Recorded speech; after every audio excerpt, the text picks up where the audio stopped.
I'd like to call to order the City of Las Vegas Historic Preservation Commission for January 27, 2016.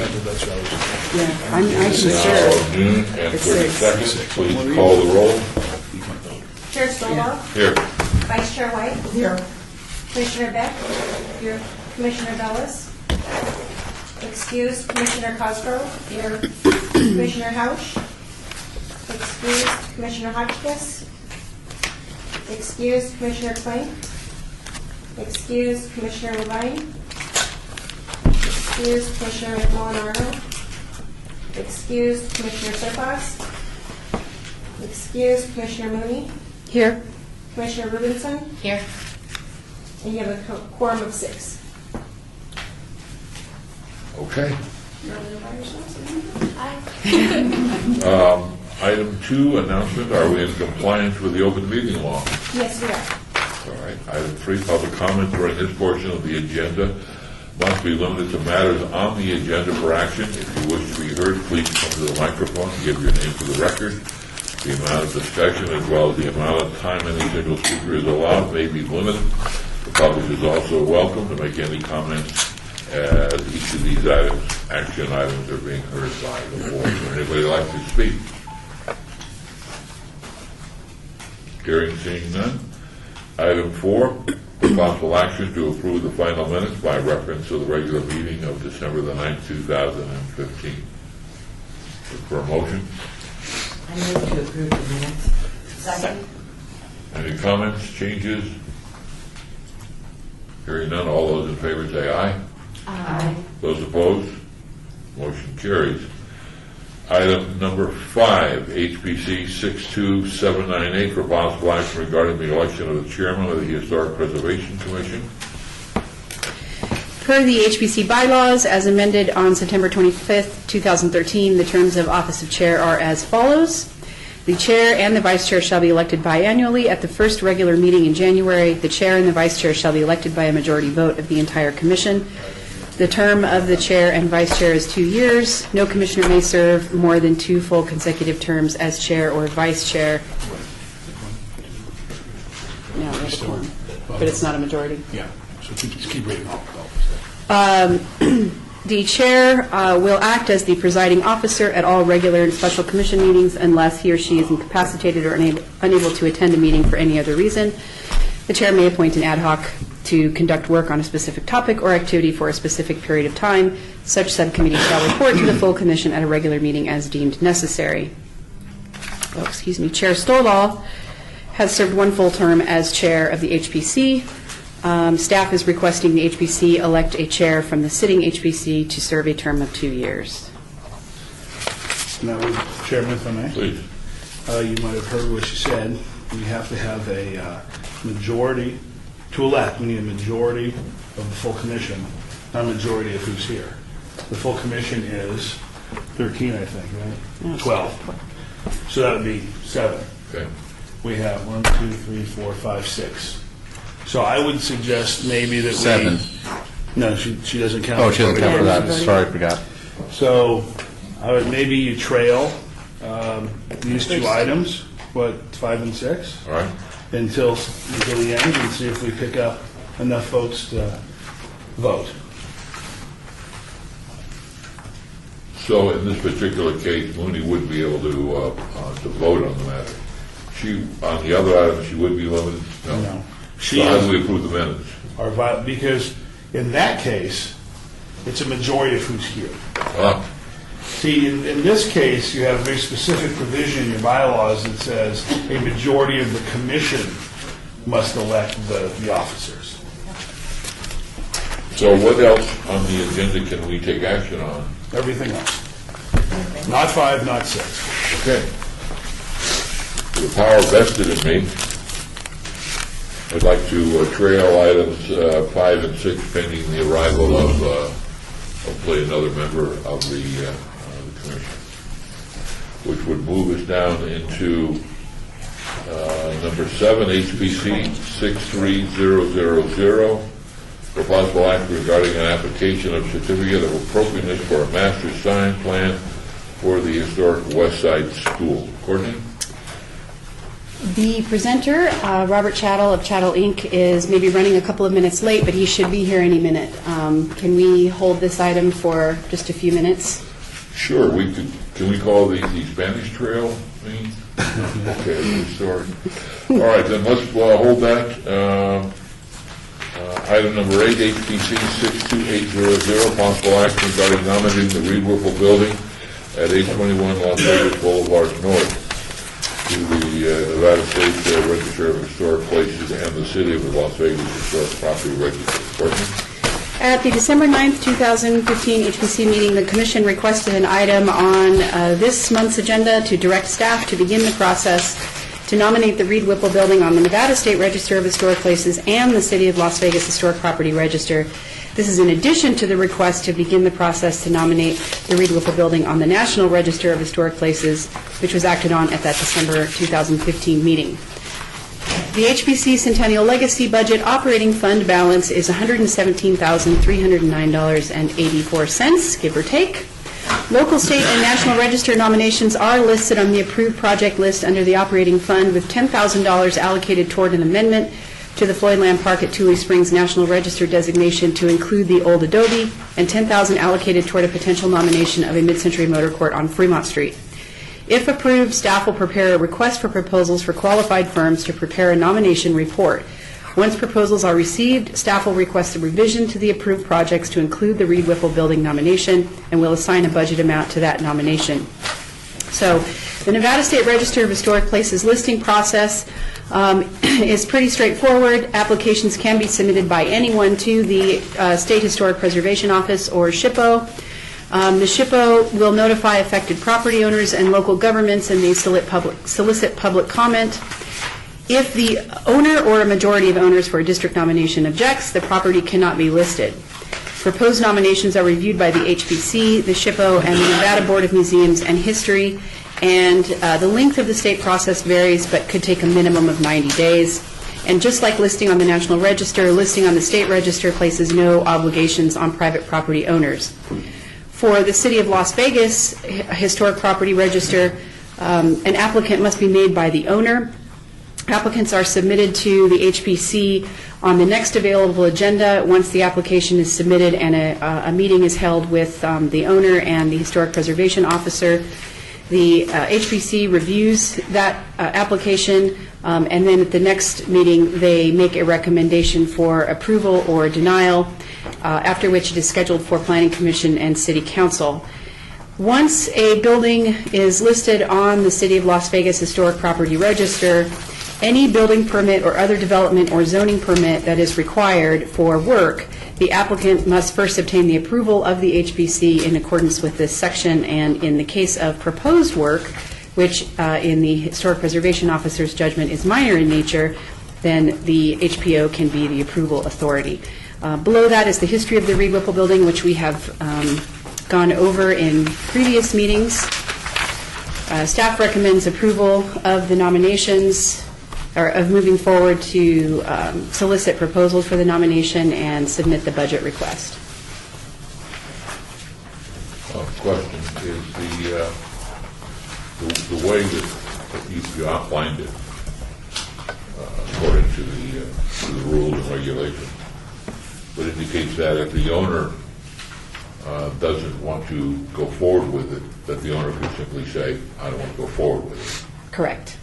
In this case, does that mean that the City of Las Vegas could simply say, we don't want you to do this, guys?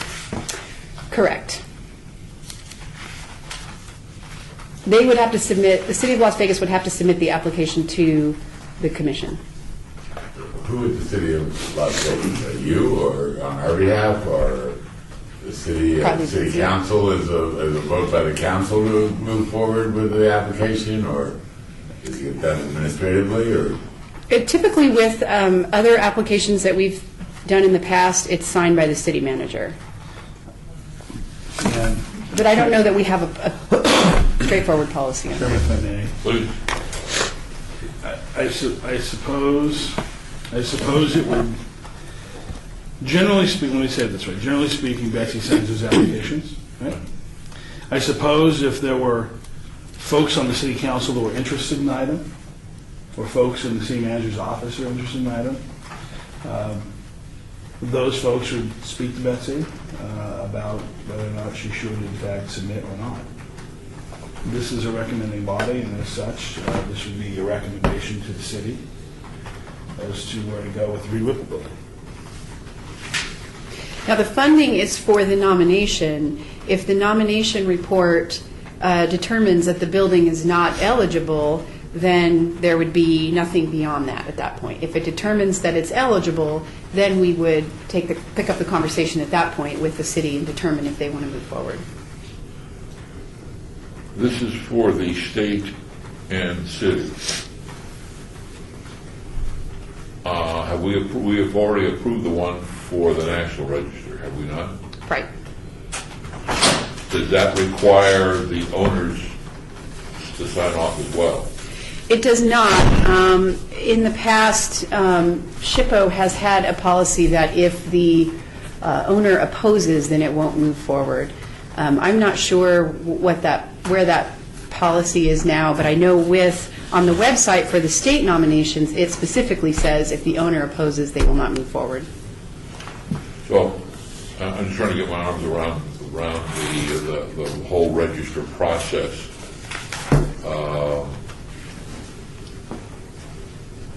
And whether or not, at this juncture, have we authorized the expenditure, the hiring of somebody to draft a nomination for the National Register?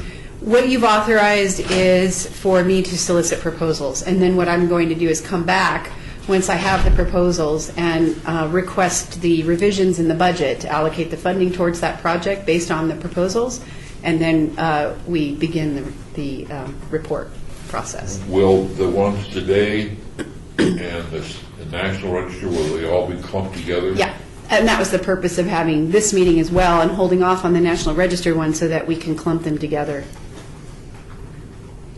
Because, the criteria are essentially, they're very similar.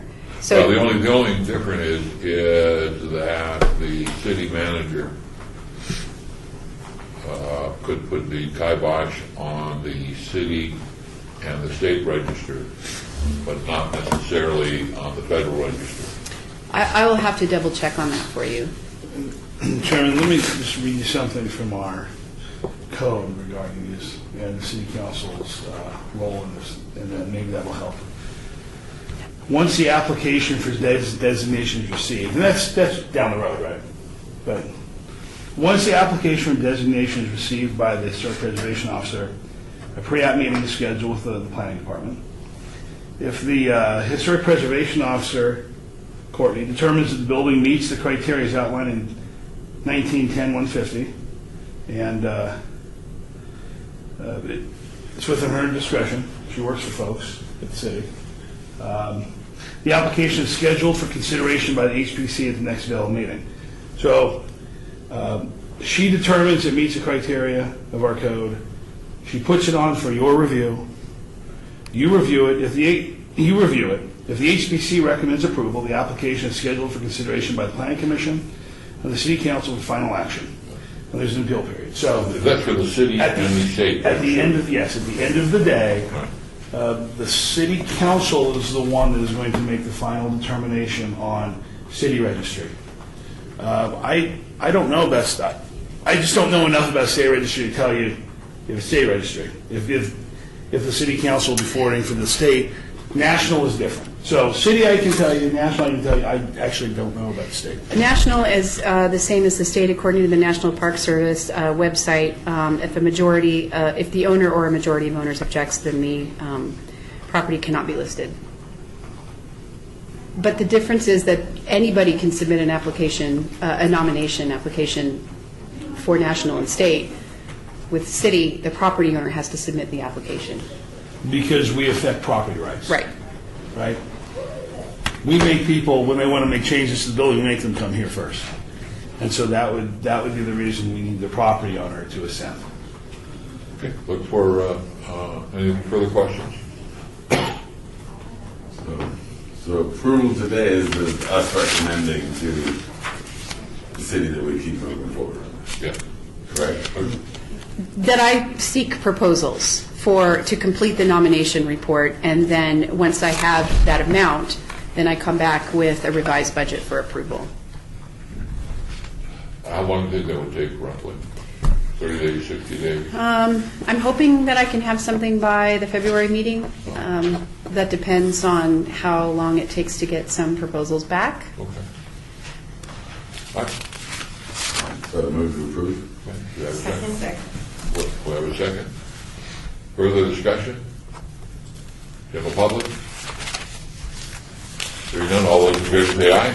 Aye. Those opposed, motion carries. Thank you both for the explanation. Very helpful. Item number 9, HPC 62994 for possible action regarding approval of commissioner attendance at the National Alliance for the Preservation Commission Forum 2016. Courtney? The NAPSI Forum Conference will be held late July in Mobile, Alabama. The State Historic Preservation Office will be attending the biannual conference, and they have requested HPC commissioner attendance. And the NAPSI Forum focuses on the issues facing local historic preservation boards and commissions, including educational sessions, discussion panels, mobile workshops, tours, and networking for commission staff and volunteers.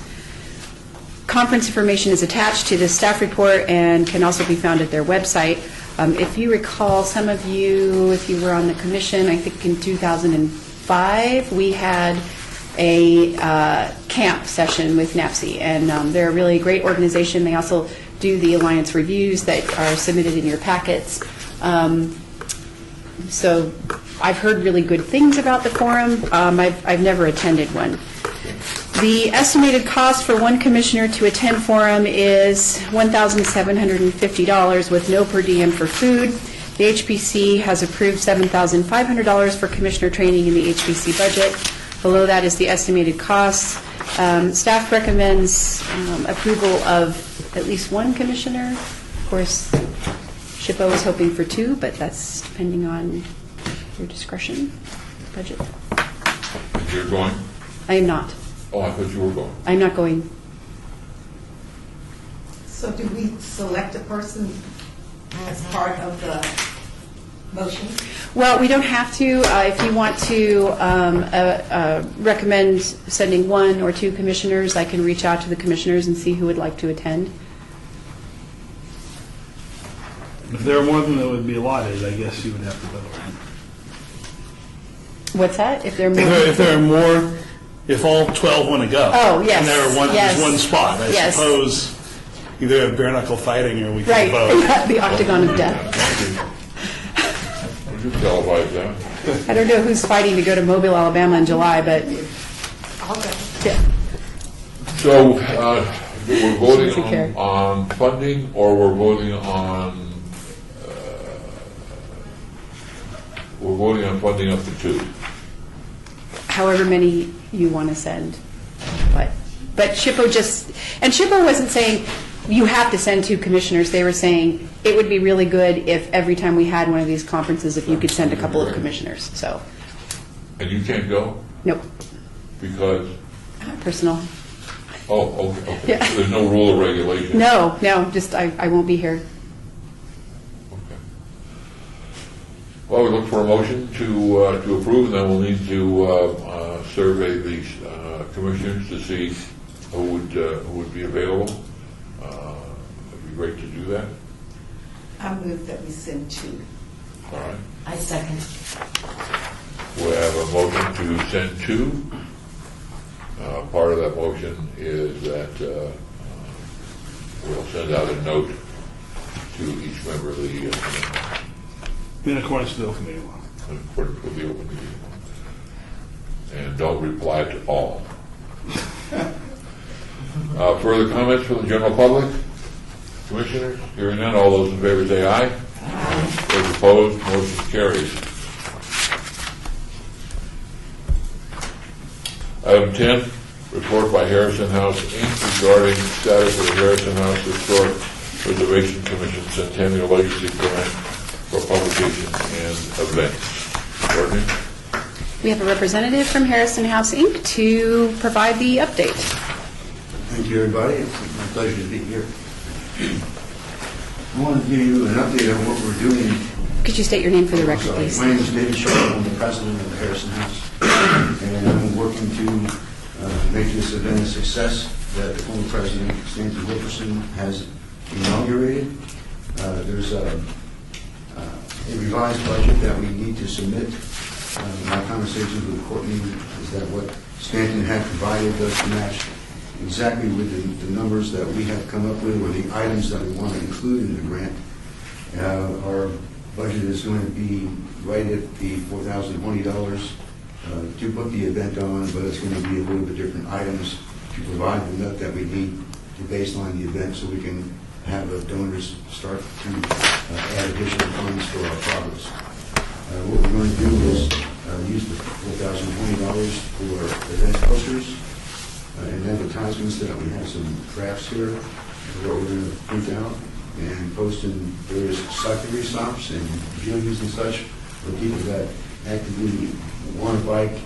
We give them the opportunity to explore part of the city that has been undiscovered by a lot of people. We're also doing an event on Sunday to promote this event at a local club where they sponsored us, and we're going to have entertainment on the 31st to point people to our website and hopefully get some sign-ups for that.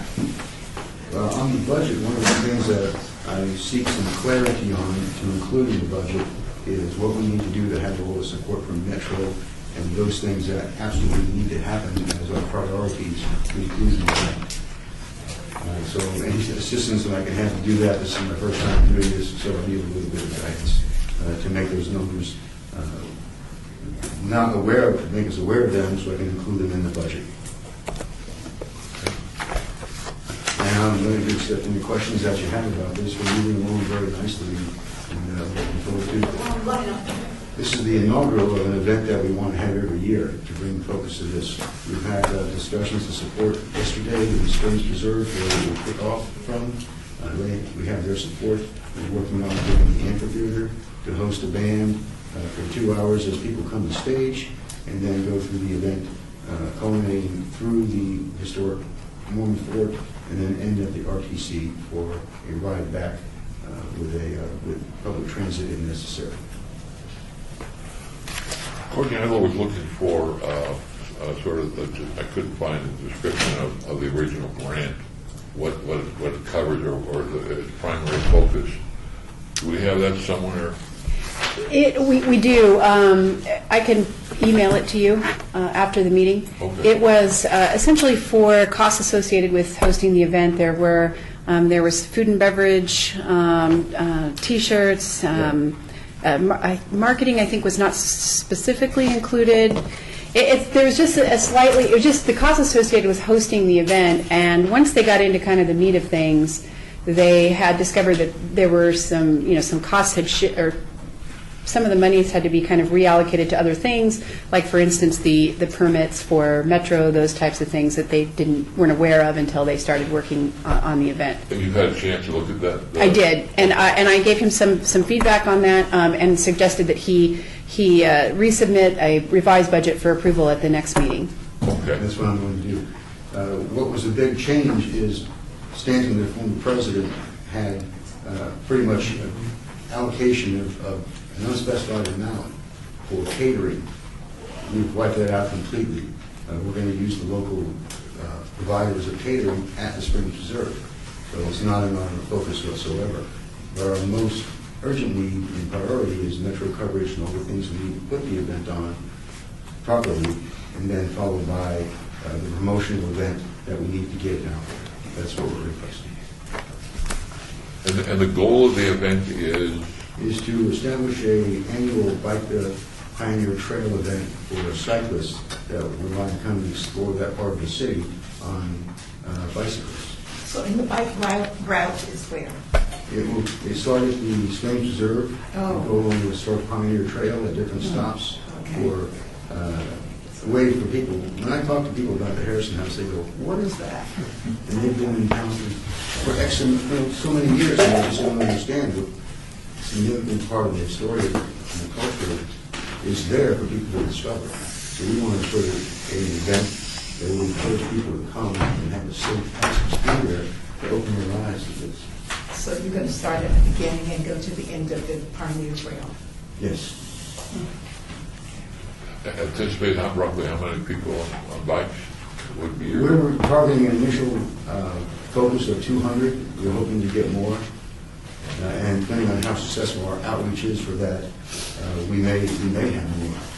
But conservatively, we're hoping to get 200, and hopefully we can get many more. That it's a very similar event to the Santa Run and all the other things that happen around the city that really encourage people to get out in the streets and have some fun. Further question? Is there some action or something, this is just an update to Right. bring us up to date? This is their required quarterly update. Okay. Okay. And so all I ask is that someone hold my hand so I know exactly what the numbers that we need for Metro support and those things that we can put in the budget to have submitted by February 4th as we agreed. Then we'll be off and running. So do you know who's going to hold your hand?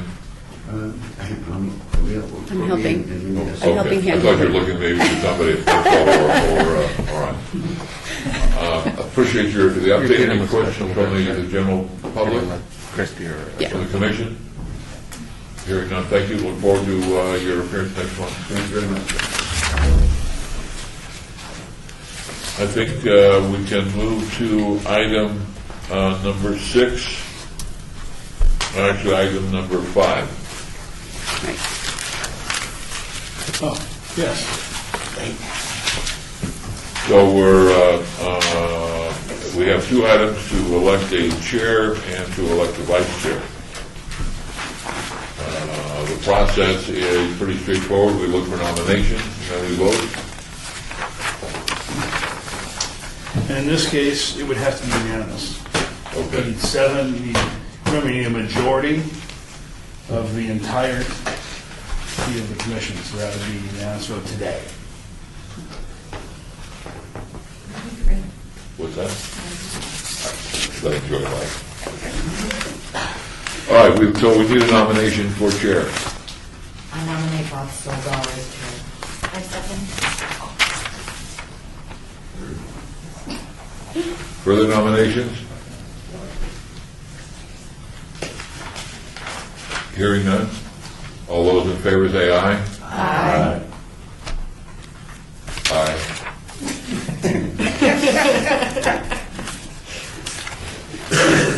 Thank you all. Appreciate it. Item number 6, HPC 62799, possible action regarding election of a vice chair for the Historic Preservation Commission. Per the HBC bylaws as amended on September 25th, 2013, the terms of office of vice chair are as follows.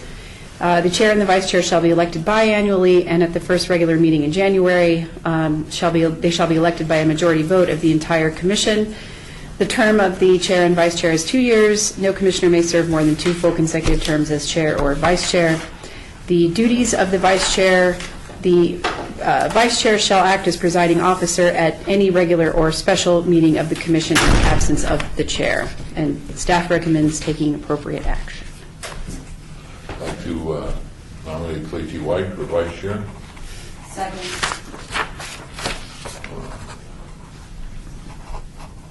And now we do the speech.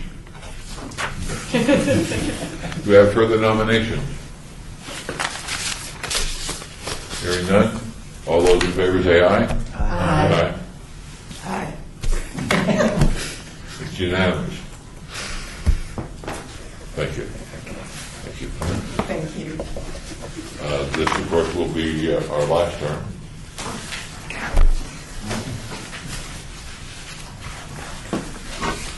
So we're going to have a grand time for the next 24 months. Party every month. Chicken in every pot. Pot in every chicken. I'm vegetarian. An eggplant in every pot.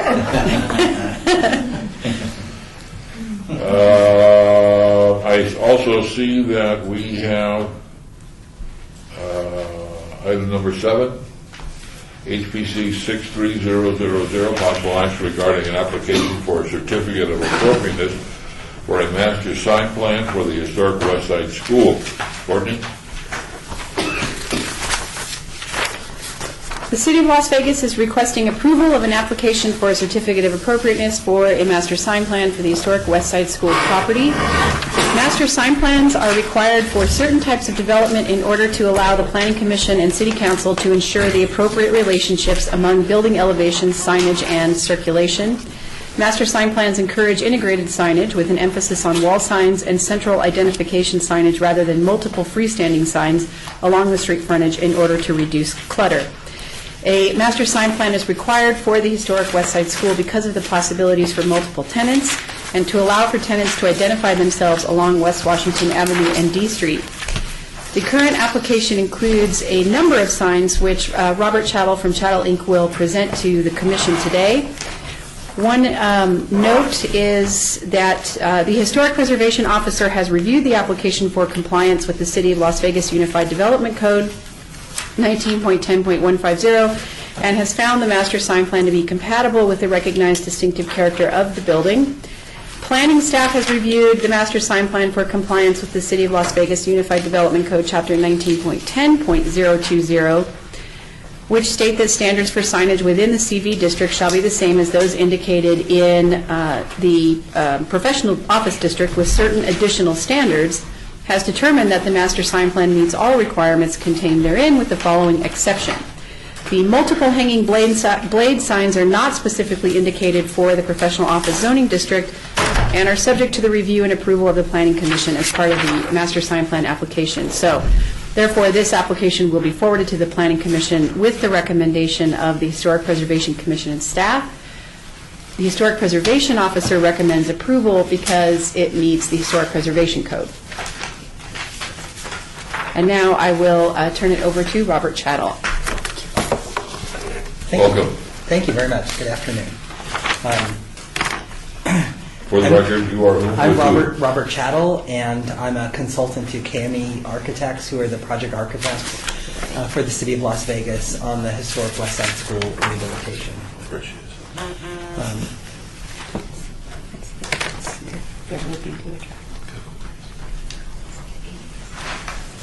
So I just want to give you a couple of updates since I toured the site today.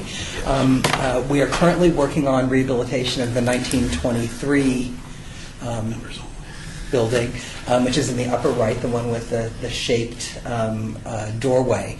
The 1948 building to the left of the 1923 building and in the lower right image is pretty much complete. KCP now occupies a portion of the 1948 building, moved from the 1923 building. Just a couple of notes, because it will affect the signage. We did paint analysis, and the color of the buildings was determined through microscopic paint analysis. We also, when we made a final decision on paint color, looked at what had been uncovered in our rehabilitation work. This is the green color that both buildings are being painted. It's a color called glass tile. 23. 23 as well. So the 48 and 23 building we've determined were very close to the same color. And recently, having taken off the KCP signage that was right here, you even can see some of the green. So it was green and not beige. The image in the upper left is the Douglas fir floor in the classrooms of the 1923 building, which we intend to refinish, which is very exciting. We did not know that it was going to be in such good shape. It will have some imperfections. It will show, 1923. It will show its age. The central corridor of the 1923 building is concrete, so we're looking right now at floor coverings for the concrete.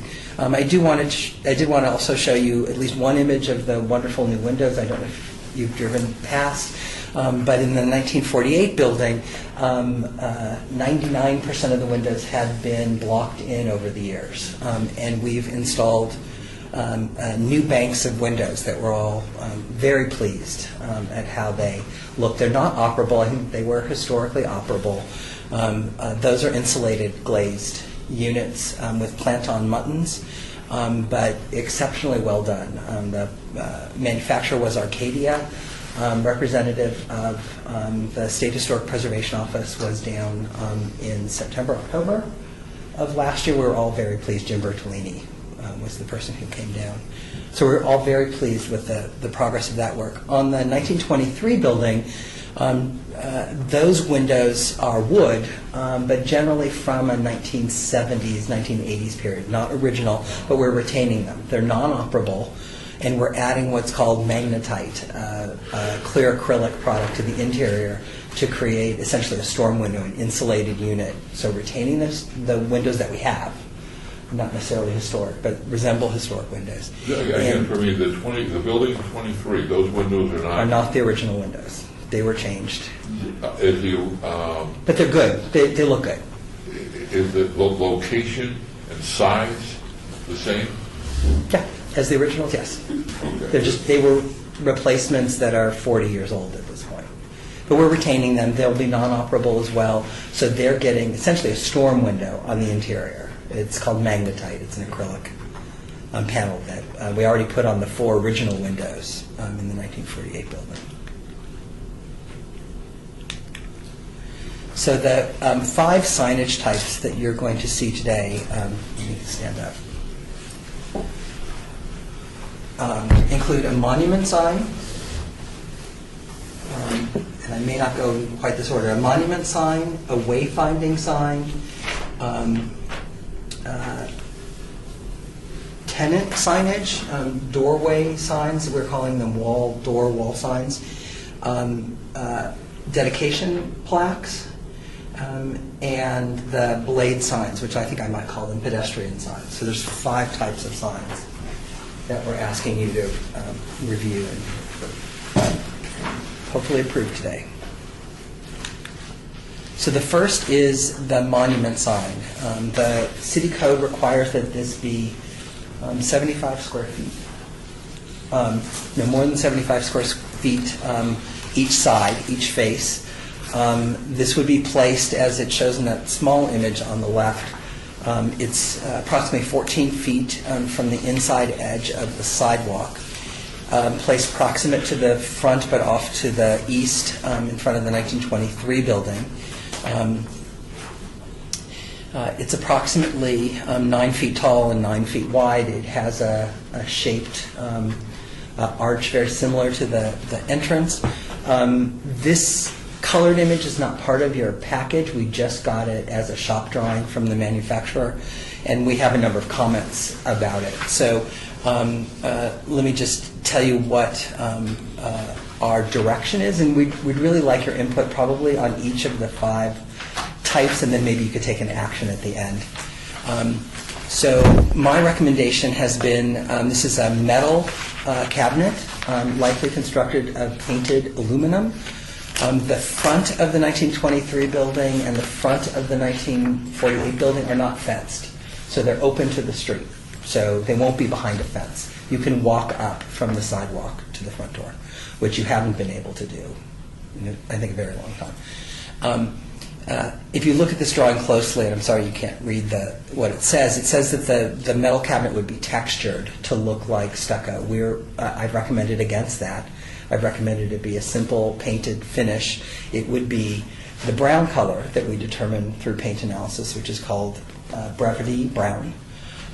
All of the trim on the 1923 building is Brevity Brown. The wood windows, the wood doors, and the eaves. The lettering for Historic West Side School at the top would be routed out, so cut into the metal face with an ivory plexiglass on the back, not black as shown here. So it'd be internally illuminated, routed out. The tenant signage, which appears in those several spaces below, KCP's is pretty well set. We don't know who the other tenants are, and that's a topic for another day. But likely no suite numbers, just a tenant name. And it's possible that a tenant could come in and take multiple spaces, and we don't quite know how that would work. But hopefully that would be an administrative approval when actual tenant signage comes in. So if I could, I'd like to walk through all of the sign and then we can go back.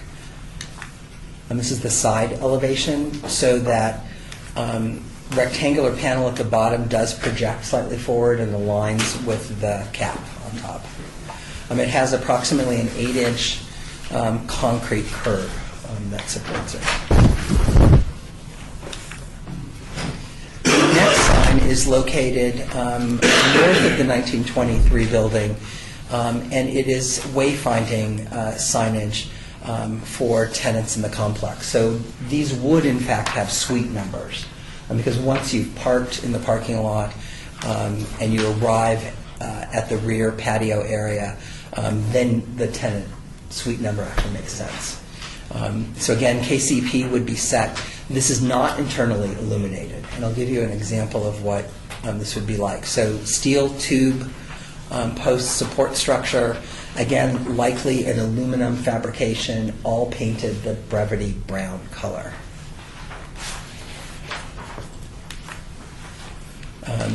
Dedication plaques, we're proposing to place, it will either be one or two. We're hoping that we might be able to combine the two that are currently proposed.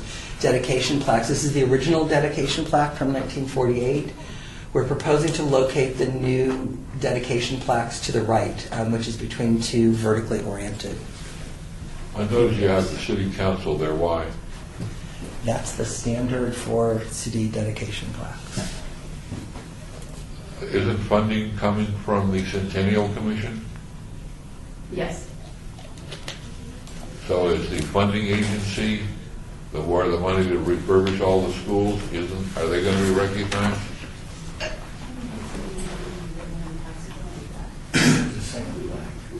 There are two plaques. I don't know the detail of what goes in either plaque, and actually my recommendation and hope would be that it could be another tall, long plaque similar to the existing dedication plaque that could incorporate, Mr. Chair, all of the language that you suggest. What about 1923? How are we going to recognize, the second one is 48. Was there any, doing the research, There's no dedication plaque for the 1923 building. That exists. That exists, yeah.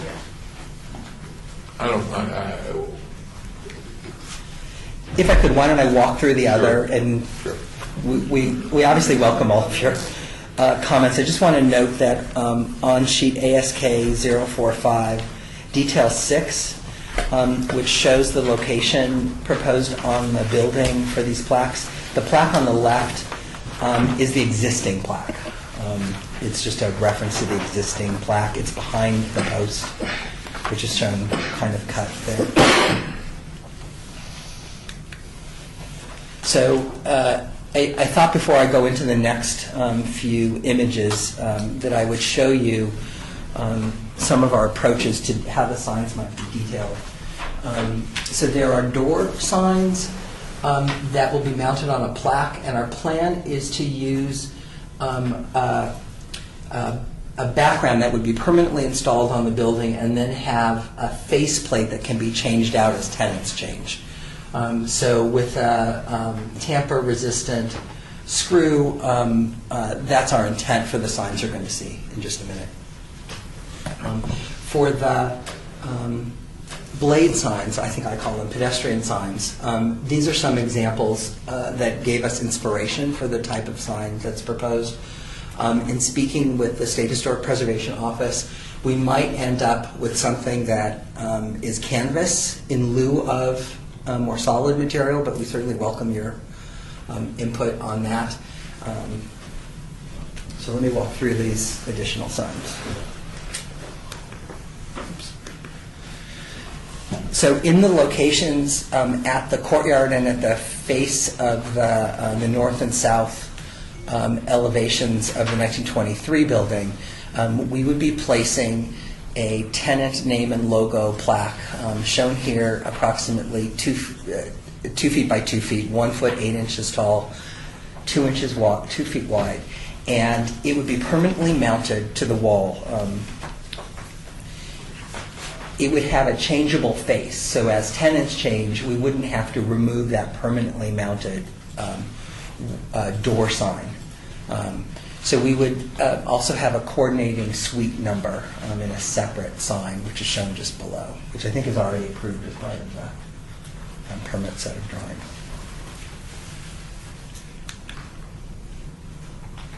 So again, this shows the mounting detail of a metal plaque.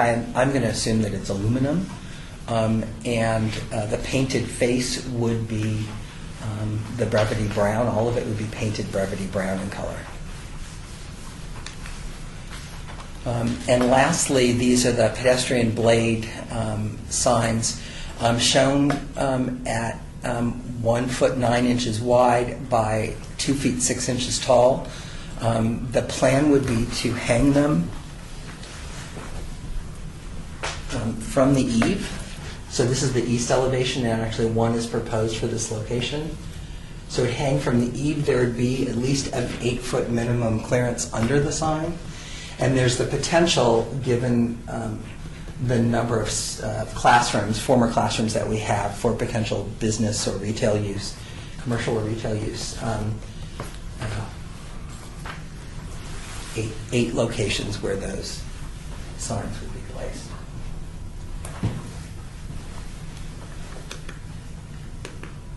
So that concludes my presentation. I'm happy to answer questions you might have, and I'm happy to kind of start back at the first one. Right. If you like.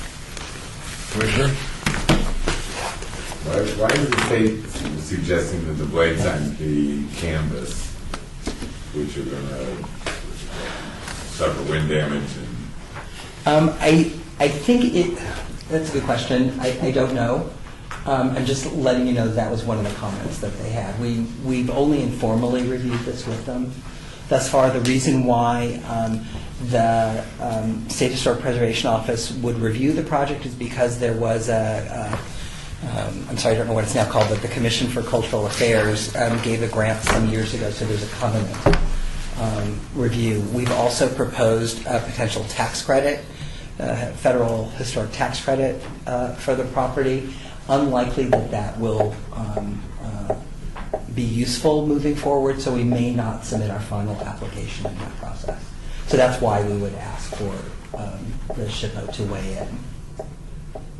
Robert, I thought there was some rule about attaching those kinds of signs to things that are on the historic register. Attaching a sign in general?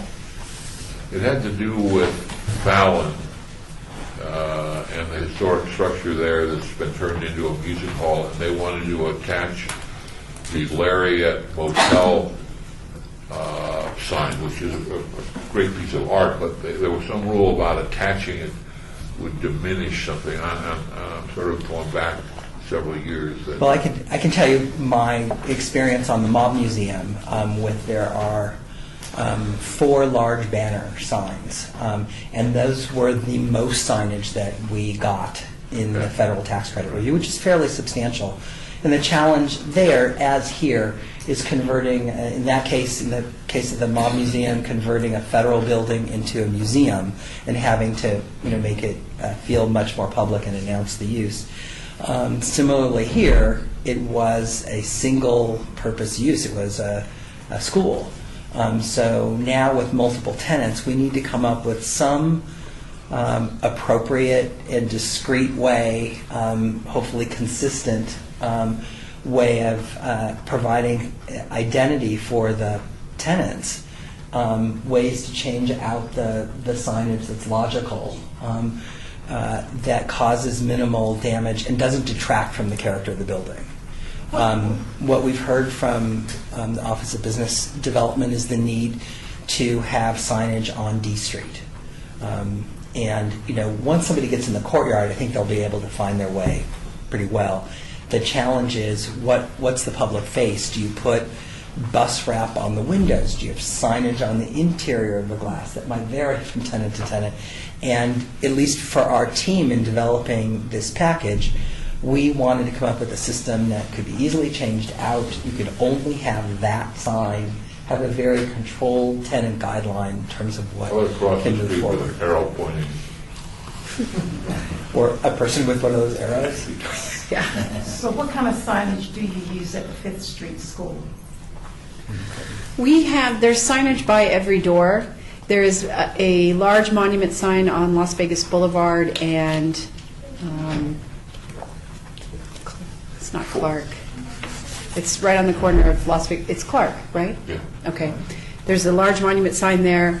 I don't recall if there are any dedication plaques or bronze plaques of that nature, but it's similar. We don't have banner signs there because there's that one, I think the east side is almost all one tenant.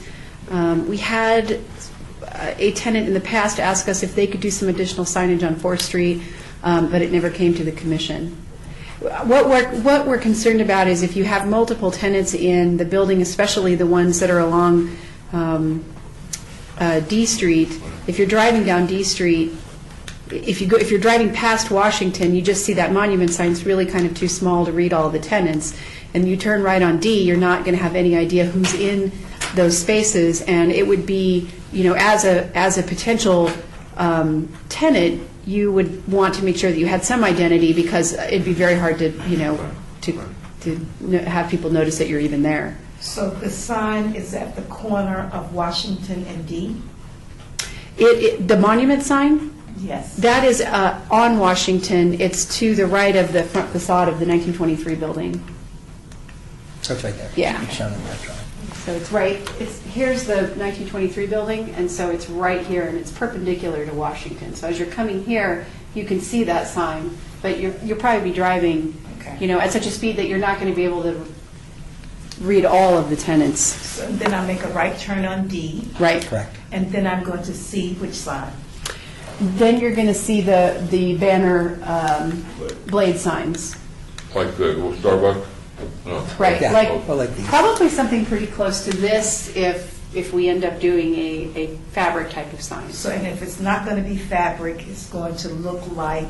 Like one of the ones below, which are wood. But probably keep it rectangular, not logo specific. So more like that. Or longer, like this shape, but it would be, Metal. yeah, or something not flexible. And are you leaning towards the fabric? I think for the reason Commissioner Levine said, we would be leaning towards wood. Right. I think it's when a reviewer looks at something that's sitting in Las Vegas, they don't understand the wind. Exactly. In the sun. In the sun, The yeah. west side building, the canvas isn't going to hold up to the sun. So the proposal before you is a heavy, it could be metal or wood, but it would be something fairly substantial, which is why there's proposed to be essentially a tie-down,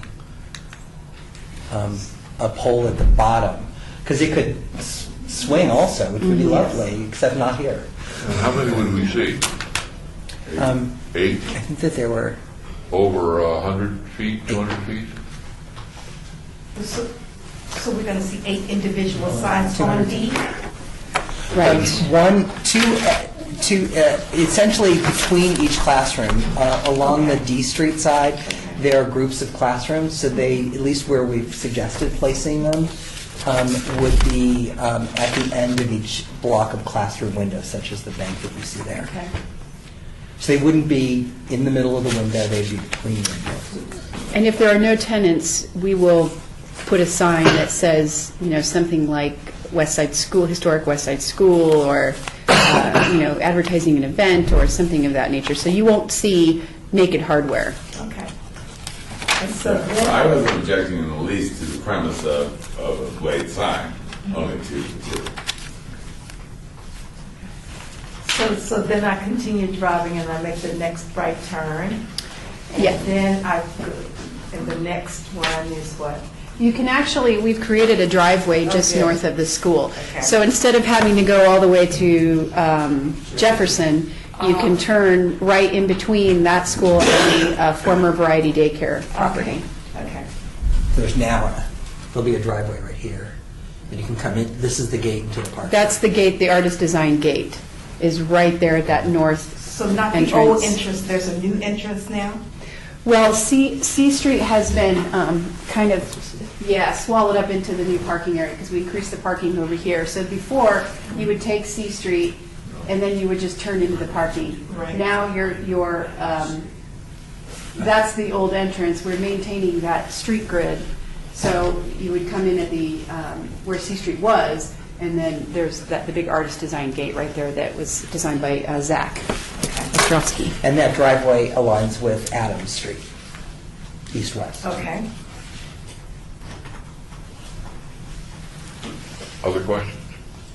And one more. So the dedication signs that will have the city council's names and the centennial names will be where? That would be located on the south elevation, shown here, to the right of the 1948 dedication plaque. There'd be either one or two dedication plaques. And we're happy to take your comments on what groups you'd like to make sure are identified. Well, let me just jump in at that point. I would suggest that we have one for 1923. And that would be for the school board. They were the driving force, and this was a major move on their part to have this first school. And they sort of went out on a bit of a limb, and so was the school board, not the city council or the county commission in that case, and I think they should be recognized. The 48. Can I ask you a question? Yeah. Are you suggesting that that be on the 1923 building or incorporated into this plaque that we're going to put on the 1923? Well, I mean, So you're going to have 3 plaques? well, potentially you're going to have 4 plaques. You're going to have 23. What's the 48 say? It's a dedication plaque for that building. I'd have to look. Because there's one that I saw that had Mayor Ernie Cragen on there. And of course, that always just stands out like a bad sign there. But maybe it was the Variety School where I saw his name. But so there's 48 for the 40, and then there's the city council, and then there's potential. I would recommend the Centennial Commission, since they, as a matter of fact, it's even in their rules that any funds that there should be some. But it's more of an acknowledgement of the Centennial, which is led by the mayor, by the way. And City Councilman Barlow and City Councilman Coffin are also on that too. So I think I would appreciate direction if you wanted a separate plaque, kind of post-mortem after the fact, added to the 1923 building, or if your recommendation is that we recognize all of these groups on our new contemporary plaque in this location. Difficult question, huh? How big is that plaque? It's going to be well, hard the to good thing tell. is that the existing plaque We- is fairly large and Hopefully it tall. won't be blown over by the wind. It's fairly tall. It's probably at least 2 feet tall and at least a foot wide. So I think we've shown this as being 2 feet wide. So we could probably have a 3 foot long sign. That's a pretty big. Well, where's the 48 one going to go? That's the existing sign. On the 48 building? On the 48 building. Under This is the, the- under the covered awning Correct. on the Yeah. DC Street Correct. side, On correct? the- On the Washington. On Washington Street. The Yeah. Washington side. Yeah. This is the covered Where was porch. the plaque we saw that was when we toured the? So at that entrance, There's another plaque on the 1923 building, the National Register On plaque. the other side. Oh, on the 1923 building, it's on the. It's on the steps now. yes, okay. That's probably the one that you remember. I was thinking a separate plaque, but again, this is the first. This is the National Register plaque, very small.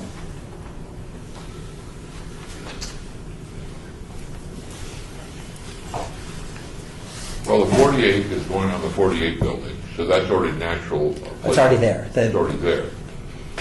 And then we would simply be adding the city council and potentially the Centennial Commission. Those are probably 2 separate. Trying to think with the Springs Preserve, they embedded theirs in the ground. That makes it easier to deal with that way. you know what, all I can suggest is you have, I'm suggesting, not everybody else, that a separate 23 for the 23 building, 48's already on the 48, and then potentially running up the flagpole on putting the Centennial Commission, the funding agency, on it. And then, of course, this austere group zone. You know. I don't know if there's anyone our name too. Yeah. The other question I had is, I do want to jump in. It was magnificent to see those floors. I mean, those classrooms are going to be so special when people get in there and see those ceilings and. The ceilings just- are 20 20 feet high. They're amazing. You know, and they've been so low. Yeah, That's the amazing. people are going to be blown away by what the work that's been done there. Small matter, the issue of fonts. Have you selected fonts? The fonts that's shown is a variation of Times Roman, Oh, it is, okay. which apparently was used historically at the school district. Okay. Additional questions? No. General public have any thoughts? Sam, anything you want to jump in and, I'd like to mention that this is bringing these buildings back to their old historic condition, putting the windows in, separating the rooms as they originally were. 1923, when you get out there, there's these 4 huge classrooms with high ceilings. I think it is just wonderful. yeah, it brings a smile to your face when, I mean, you really just, it takes you back to 1923 and you can't imagine the kids not wanting to go to those schools. Courtney, anything you want to add? So from us, you're looking for an approval of this, which includes wood signs rather than canvas. Is that part of I would the? say, if you don't mind, solid material, because they could be metal. Okay. It could end up being an aluminum shallow box that might last longer. All right, look for a motion. Second. We have a motion, we have a second. Further discussion? General public? Hearing none. All those in favor say aye. Aye. Those opposed? Motion carries unanimously. Robert, thank you very much. Thank you very much. Really, And we'll hear about the businesses soon. That's next. Yes. Yeah, I'm going to have to. Sam, I can give you the latest on that. for the record, please identify yourself.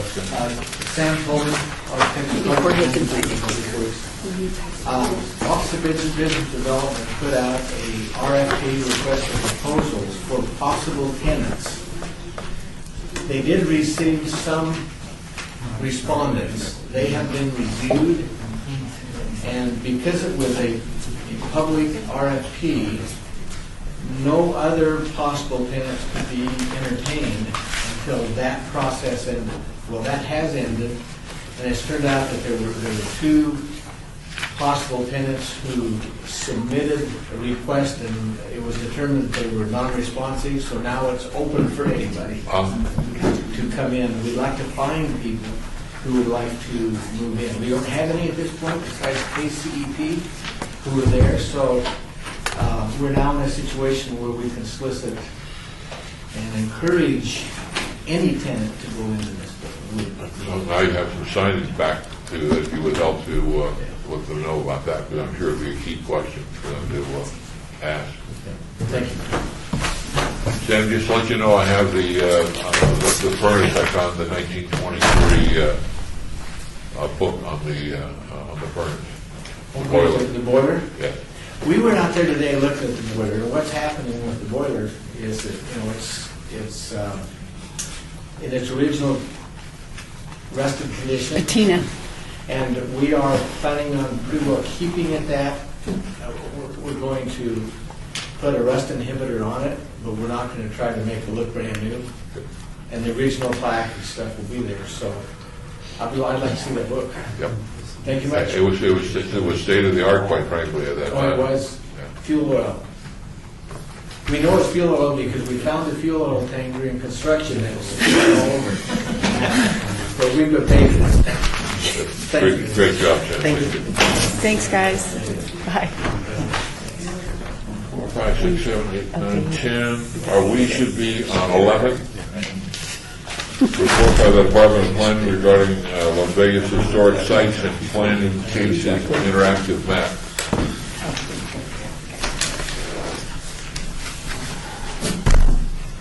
Jorge Morteo from the Planning Department is going to walk you guys through the interactive map. Welcome. Okay. Hello. So I'm Jorge Morteo, and I'm Geographic Information System Analyst for the Planning Department. We have I created an interactive map on our, which is located. Let me go to our.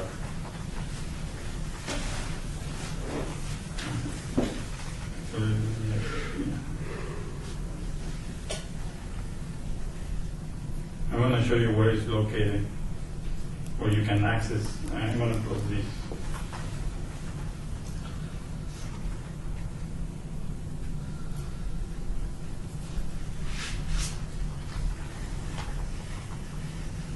Trying to go to the menu.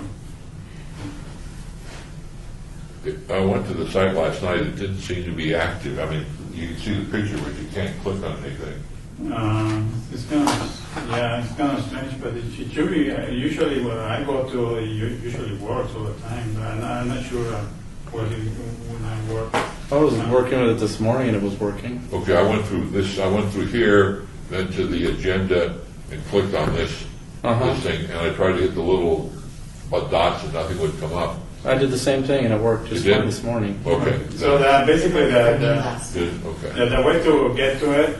So you're on the main City of Las Vegas website, and you can just go find here, and then you come up, because it's a map, and then when we scroll down, you see here on the left side, you see a planning department. That's where we have interactive maps. In this section, we have Las Vegas Historic Sites Interactive Map Tour, which I don't know if you guys have seen that map, which I can show you. We have Las Vegas Historic Sites and Planning Cases. And below here we have Artwork Interactive Map Tour and our Clark County Library Interactive Map Tour. But the one I'm going to show you is the Las Vegas Historic Sites and Planning Cases. So the way to get to it, you go to our main website, Maps, and then you scroll down to our planning department, and then you just click on it, and then you choose open the map. So what this map shows, it shows historic areas, and they're labeled. So we show the old Las Vegas Historic School, First Street School, and it shows the SDRs and SUP cases within the last year. There are either and also shows SDRs and SUP cases that are scheduled. And that data gets that information gets updated once a month, on the first week of the month. So it shows our historic areas, it shows our SDR and SUPs, and then what this does is it shows anything that's happening near our historic areas, and when you click on the point, it tells you the meeting day. These are only approved where cases are approved by CC. Also shows the project name, which is in this case a tavern. It shows the type of case, which is the SUP. They give you the case. And here, if you wanna know more information about it, like the actual description, you click here, and it takes you to all the cases. But you can always do find. You can always scroll down and find the case. So it gives you the actual description here of what it is, and then you can close that. You can close these, and then you can go to the. Okay, open. Yeah, so you can see here, this is where you correlate back to that table. So it's special use permit 57270. So Jorge, if you open that again, you'll see, oops. So see, then you can, that's how you correlate it back here to find that case. And then if you want to know more about it, it's coming up in the schedule for a meeting, go to our planning website, or actually, I'm sorry, go to that meeting, like you'll go to get your HPC agenda, go to that same page, pull up Planning Commissioner, City Council, you can find that item, you can pull up a staff report and get all of the background. And actually what I was thinking on having a link here, putting an extra link here that will, underneath, that will take you actually to the meeting, so you don't actually have to go to the website, go to the meeting. So when you click on it, it will take you to that meeting, and that way you have access to the stuff, to all the documents. all the backup information, all the documents, all the comment cards from the public, everything's in there. Now, and this is, the content is similar to what staff will be presenting to the commission on a quarterly basis. That hard copy map of all the downtown projects, almost the same information. It's just in the interim, because that map doesn't really change that much from month to month, but, in the interim, you can look online and get quite a bit more information than what the actual hard copy map gives you. Is this designed for public use? Yes, Yeah. it is available for the public. You might want to put what SUP and SDR are, because until you guys got into the details and I could read out what those meant, I had no idea what I was looking at. I mean, That's a good point. and general public won't know what So those you're saying I have a description of what SUP means or what SDR? Okay, that can be done actually. Yeah. Legend, I can put it on the legend in parentheses what the SUP stands for, and what SDR stands for. We like to talk in acronyms and planning because it creates value in us being here. Same thing works in government. Let me back up. I got this worked last night for me. I was confused in thinking that this was, when I pressed one of those places, I was going to get historic information about the place itself, that this was a different app. That's a different, I can show you that, that's the one. But this worked for me last night, so this is what I Okay, yeah. good. And actually you can zoom out to Land Park and you can see the cases around the area too. So it's kind of hard without the mouse, but you zoom out, you can zoom into Land Park. Could you stop for just 1 second? Help me understand. I thought it was great. When you were all the way out, when you zoomed out, Yeah. and we saw the old Spanish Trail. So there were 3 Spanish trails or routes that came through the valley, according to this. Is that correct? The Spanish Trail that I'm showing here is, I got that information from the parks, the federal parks department from Utah. They gave me they got maps showing the Spanish Trail, and the GIS person that works for the parks department for the health, he gave me that information. But there's also 2 more then. Are they, if I read it right? Yeah, I don't know if there's 2 more. Or but 2 more grains? This is what he gave me. Can you open it up, zoom it out? Zoom out? Okay. Oh, yeah, he gave me all those lines, yeah. I don't know what those, is this part of the Spanish Trails and Well, it wasn't just one route. There was just, right, it was just, Cool. if there's one, I can only show one. If there's, because this is what he gave me. no, this is fine. I thought it was great. Yeah. Yeah. Really was helpful to really identify, and I think if the public,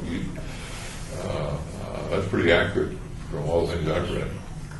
And you can, in these packs, you can type an address too, so you can, and you zooms into an address or a historic site, you know the address, you can type in an address or intersection. And these maps also viewable in your smartphone and also on a tablet. So in any smartphone or tablet. So it's not an app, it's a web map, so you can email the link to your email yourself, and you have your phone, you can click on that link, and it will pop up in your phone. So it has a different look, but you should be able to access the data the same way and view the map the same way. So let me see if I can show you how it will look like on your phone. I can get to that.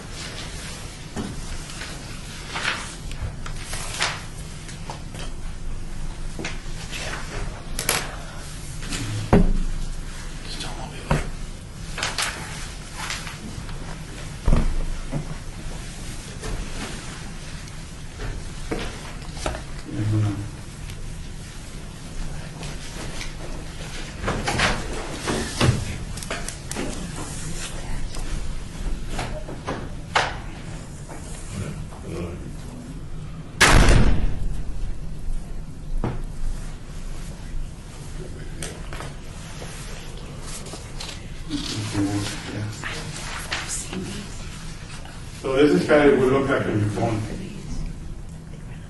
So in this case, since I have the legend open, so you can see a little bit of the map, but you can always close the legend, and you can type in an address, and then always let's see. So this guy, and this is how it will look like on the tablet. On the tablet, looks a little bit better. You can see the legend and everything.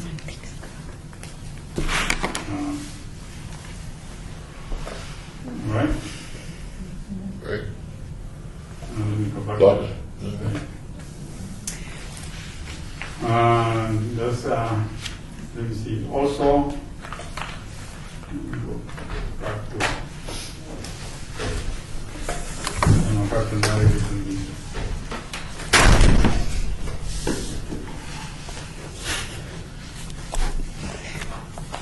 Let's see. Heads in the way. Yeah. Okay, no, that's it. That's it. I can show you the other side that we have.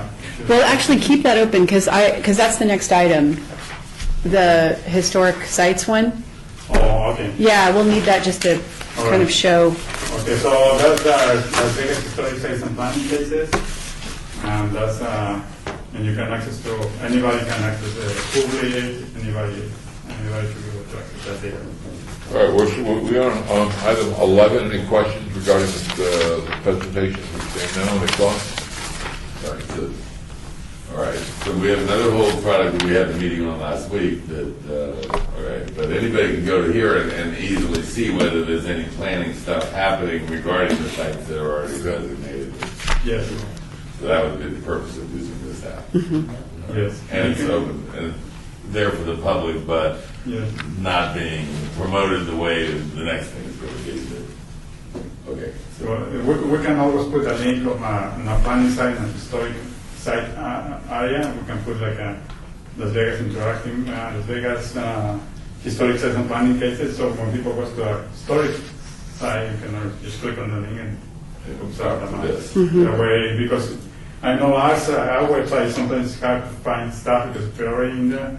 Right. If you don't actually tell the person, but as long as looking for historic stuff, they're going to go to the historic site, on our planning site, and then they can see that link and can just click on it. Okay. So they don't have to dig for the site. All right, there's no further questions on item 11. Let's go to item 12. Formally, this is a report by the Department of Planning regarding the development of the mobile application for historic, cultural, and public art sites. Courtney? Really quickly, Jorge, I know you didn't sign on for this item too, but if you wouldn't mind just sticking around for a couple more minutes and manning the computer. So, the first project meeting with city staff and commissioners was held on January 13th. The commission, I will give a summary to the commission about that meeting. What we talked about was we kind of refined the scope with IT, and the Office of Cultural Affairs was there, and Communications was there, and Commissioners Cosgrove and Levine were there. And we talked about the scope of the mobile app, how it would function, the mobile website as opposed to an actual application that's on your phone, what's the benefits of both of those.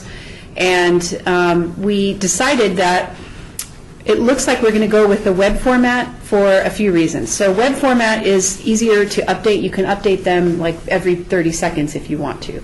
So what that basically means is that someone, instead of having an app that they'll be downloading on their phone from like the Apple Store or whatever, you just, there'll be a button on the city's app, and you click on that, and it will take you to the website that is essentially already built, which is this one here. And you'll be able to click on the icons and see additional information. It'll be formatted slightly differently for your phone. This is the basic way that we're going to start with this, with some additional features. So we're going to make some modifications to this template to add location services. so that if somebody is a visitor and they don't really know where they're at, they're downtown, they're having lunch, they can say, well, what are historic sites around me, or where are public art sites around me, or whatever. And then it pops up all of these icons. You can also filter out the different icons. So if you want just public art, not historic sites, you can take out historic sites. Since it takes you to this page, you will have like one image with a small blurb, but we're going to add a link in there that will take you to the city's full website that's going to have the more information and links to PDFs and other documents, so you can get more of that deep dive. There will be a report a problem tab, so it'll function similar to our code enforcement reporting of problems, so that as it's kind of like a mobile site steward program. So if people are out and they're seeing that there's been vandalism to some building or art piece, they can report that with an image. There'll be a dedicated email for comments or questions. There'll be some analytics, so we can see who's visiting and how many people. And again, we're going to add some more text and images to. We're going to beef up the full website with a little bit more information than what there is now, so that if somebody wants more information, they can click over to that. So our next steps are to schedule a meeting with communications, just to make sure that that they're comfortable with how all of this is going to function, and that they're comfortable that it's going to work properly with the new website.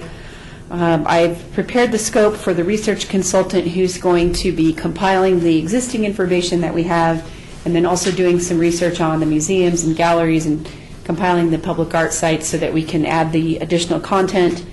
I have to submit a revised budget to the State Historic Preservation Office because it won't take as much money to do this as it would have been to design a full application.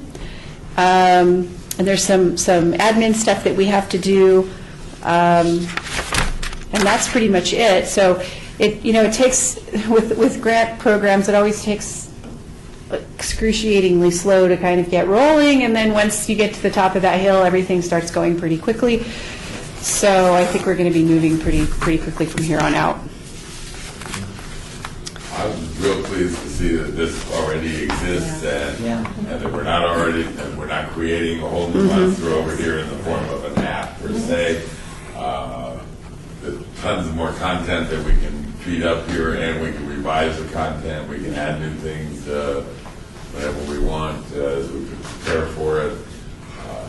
I was really surprised at the degree of how far along this was when we got to the meeting last week, where I thought we were starting from ground zero, and I walked into real high up the mountain peak there. So it was just us kind of tagging on. Basically, we didn't have to start from scratch on anything. Yeah, I created this website I created like 2 years ago.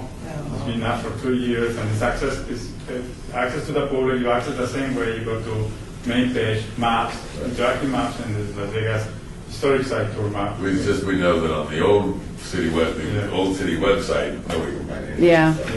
So and basically, what they're going to do, what the IT department, what they're going to do, they're going to take what I did here, and they're just going to make it.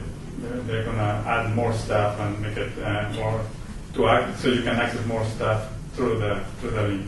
And it would be nice this way, because if people are planning a trip, because it lives on the web, if you're planning a trip and we can code it with certain keywords, this will pop up and people will see it on the desktop, and then know it's available, that when you get here, you can have it on your phone.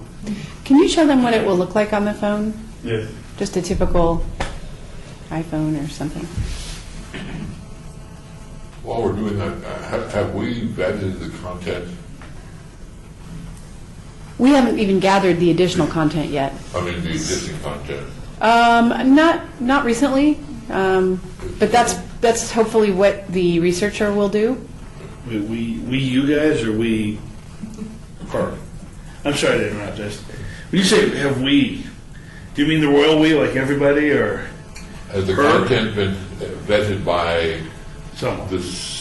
By someone? This content that's existing has in one form or another, because it was pulled from the website that was vetted. So there's it's only like 25 words. There's very few. It's like 2 sentences on each thing. That's all that's allowed with that template. I mean, I've gone to the timeline and it's, Oh, the timeline is, yeah, that hit delete. well, because the timeline that we worked on, we submitted, they were holding off until they got the website finished. And that was supposed to be March of 2015. And so now they just requested it again, because I asked them to just throw it on there without images, just so that we have it on there and get rid of the old one. So hopefully that will be on there soon, so that it's like a placeholder until they finish the website redesign. Is there a way to get a hard copy of whatever the short 2 sentences or whatever paragraphs or whatever information? I don't know, do we still have the Excel spreadsheet? Yes, actually, let me go up to that. That looks good, by the way. Right, well, that's what, Yeah, so you'll be able to see actually the thumbnail pictures. So it just won't all be text-based. So this information that you see here, that we only have a... See, that's wrong. yeah, I know, it needs to be updated for sure. So I got this information from, I don't know where I got it from our website. Yeah. The historic site website. So I have the Excel sheet that shows the name of that and this information, which I can forward to Courtney and she can forward. I think we had an intern that compiled the information. Yes, an intern. Yeah. They was working with Courtney and she gave me the information, but yeah, I can always send Excel with all this information to Courtney and she can forward to you and you can review it. And at this point, we only limited to 254 characters, so that's how much I can put. But working with the IT department, they're gonna fix it so you can add more stuff you like. I think we were going to keep this But short. Yeah, it's a good idea just to keep it brief, short. Right. And then people actually need to get more information. Right now, people need to get more information. They can always click here for more information, which actually takes you to the historic preservation But website. there will be a link at the bottom of each of those, is what they were saying. Right here. Right, that will take you to that location, like that site, not the Yeah. bigger one, but it'll take you to the actual Las Vegas Mormon Fort, Whatever information you get. yeah, on the city's website. Or there might be a link to the actual fort website. So that's something that, or both. We're going to have to, because some of these will have their own individual websites. But yeah, so you could scroll. This is how it will look like on the phone. You get a map, and you can see a little bit of the system here. So if we incorporate find historic sites near me, then it will zoom into wherever your location is, and this is how it will look like on the tablet. To get on the map, you have to be, what filter, state register, city, national register? Well, right now we're doing the designated properties and then individual properties that are called out on walking tour brochures. Okay. So, and Clark County designated properties. So, So that's my second question. How do we include Boulder Dam, Hoover Dam, Mount Charleston? yeah, anything that's designated in Clark County.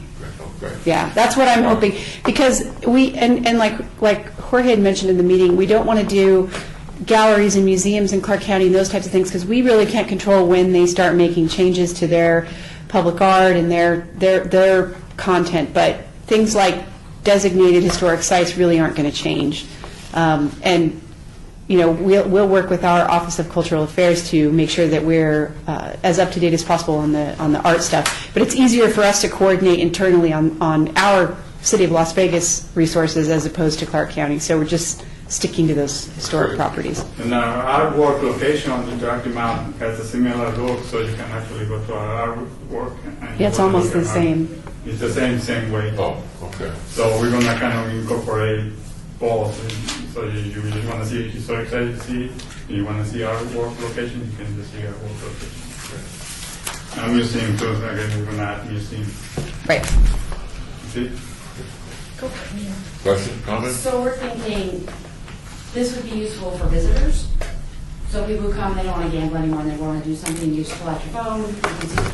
I think it'll have good educational traction because the city can advertise it out to anybody who's teaching in Las Vegas Nevada history, and you can send your kids on, little walking tours, or you can have them do projects. But then also, I know a ton of people who've lived in Vegas for 5 or 10 years and have no idea that any of this stuff is there. That the city can advertise it out for locals, things that you might not know, these little hidden gem. And all somebody has to do is load up their phone. They can go on the website, and then once you're out, you just use your phone to navigate to them. Great.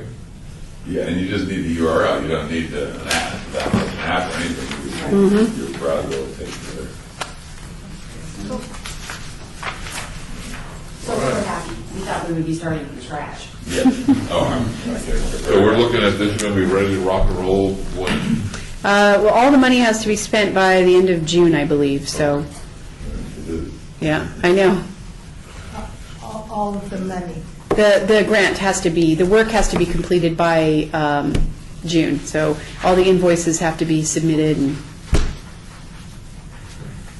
Thank you. Appreciate that. Good job. Item 13, report by Department of Planning regarding historic and archaeological resources and local media. Any questions on that?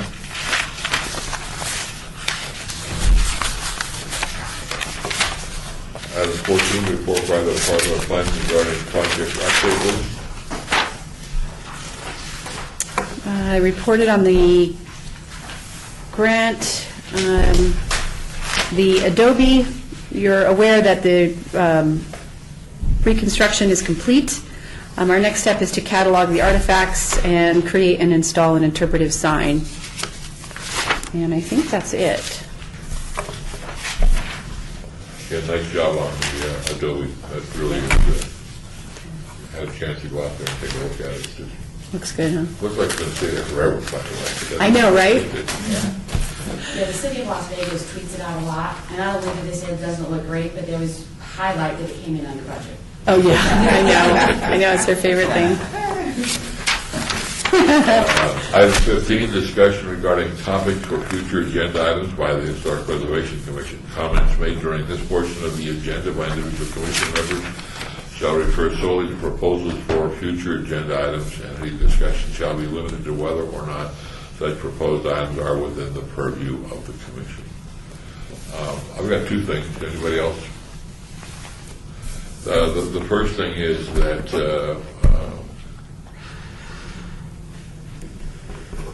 I think it would be appropriate that we create a Dorothy Wright Historic Preservation Award. Yes. I mean, I think we all have a pretty good idea of the contributions she has made, but there were things that I didn't know and that she really had worked on, and it just one thing after another from the high school district. I think there's 1988. She put together a historic survey of downtown districts.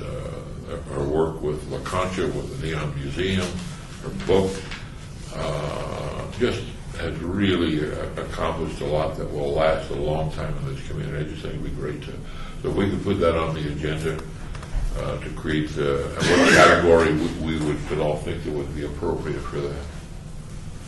The other thing is I'm not sure how to put this on the agenda, but I noticed two beautiful plaques here, one here and the official seal, and it looks like the seal is a new one. I've seen this before, but I was reading it, and it says that the city of Las Vegas became incorporated on March 16, 1911. Well, that's not true. And so I'm just wondering whether that's throughout the city of Las Vegas, if we're recognizing that date. What occurred on that date is the governor signed enabling legislation, and then the citizens decided at the June election whether or not they wanted to incorporate the city. And in fact, they voted to incorporate the city, so it'd just be nice to have the correct date within when we became a city. Is that an agenda item that we would call upon the city to get it right? How do we have it on the timeline? I think March 16th. How do you know the city? I'm going to look at something real quick. But Okay. it seems to me, and I think Courtney can step here, but somebody declared the birthday, I don't know, 100 years ago, a couple of years ago, wasn't that right? Wasn't it 05. last year? Yeah, or 05. So what you want to talk about is whether that or other dates is an appropriate date for. Two dates that are generally accepted. One is the birth of Las Vegas, which was the May 15th, 1905 land auction. Yep. And then when we actually became an incorporated city with a mayor, and that would have been in June of 1911. Right. So we had a big party. I'm trying to remember. Didn't we have a big party about how we had a birthday, and that was the date of our incorporation? That was the anniversary, yeah, no, it was centennial. That was the auction. Birthday, or did Yes. we call it auction? It was the birthday, but it was celebrating the auction.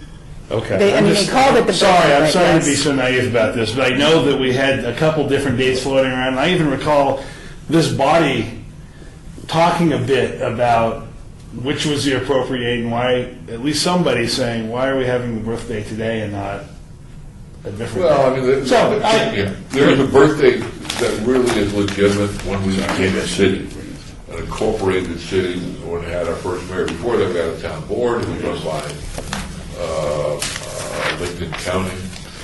Yep. But incorporation is it's a specific term.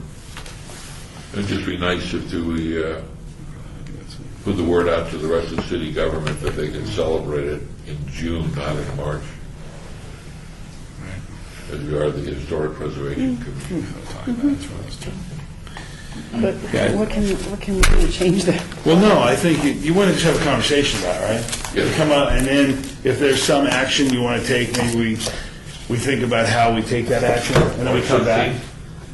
Did it say March 16th? No, I was looking at something different. I was looking for the date. Okay, so you'd like to have a conversation about, Well, I'd like to pass a resolution reaffirming the day that we became. okay, so can we do it, Tom's not here, but I think what he would say, can we talk about first, and then we can talk with communications? So the Historic Preservation Commission doesn't declare a different date than we had this big party for, and you see what I'm saying? It's not that you can't, can we talk about it first and then come back to the Sure. resolution? Sure, I just think that from the standpoint of let's get it right. Sure. And then B, Yeah. it should be a fun thing rather than a negative thing. Of course. So, Well, please don't take my comments the wrong way. I wonder if it would be okay with you if we had a conversation, then you could decide some action after your conversation. yes, Okay. Sorry. not a problem. I'm here to complicate things. No, I'm not. So what would I'm from the be, government, I'm here to help. what would the agenda item be for possible action on, The correct date of incorporation? correct date of incorporation? As the city of Las Vegas. How about the date of incorporation? The word correct would imply that we got it wrong the first time, which we may have, but, which we did, okay. See, I'm being politically correct here. So. Okay. Trust me, I have spent far too much time on this, and I'm not even, here's how it occurred. Legislature passed legislation. The governor signed it on March 16th. Then in June 2nd, the citizens voted to become incorporated. Is that the date? Or is it the day that the commission certifies the vote as being accurate? Well, I better look into this too. I will do that. It sounds to me like depending on what the bill said that the governor signed, it's probably the day that the folks themselves decided to become city. I think so. Well, we celebrated the founding of the valley and the... It was the auction It was the date. sale of the lots. Yeah. Is that what that day was? The railroad owned the land, Well, and that's an acceptable birthday as becoming a community. Yeah. But becoming an incorporated city is also another party. Can we, like, Item 16, citizens' participation, public comment during this portion. Anybody would like to say anything? Seeing no public? We're adjourned.